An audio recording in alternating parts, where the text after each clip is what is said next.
Welcome to the how-to video series by Massey Ferguson. In this video, we will explore how to assign your Isobus implement functions to the actuators of our Multipad lever.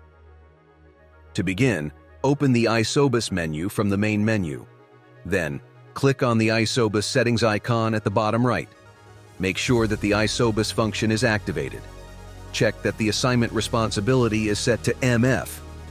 Now click on the icon representing the Multipad lever.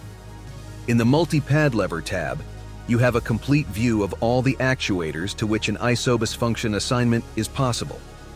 Choose an actuator, for example, F1. Then, in the left drop-down list, select the correct implement if you have multiple Isobus connected implements. Next, in the right column, scroll through the functions until you find the one you're interested in. Click OK to confirm the assignment. You will then see the selected Isobus function assigned to the chosen actuator. To finish, verify that the control lever assignment is set to Implement. When this icon is green, the original Multipad functions to which you have assigned an Isobus function are no longer available.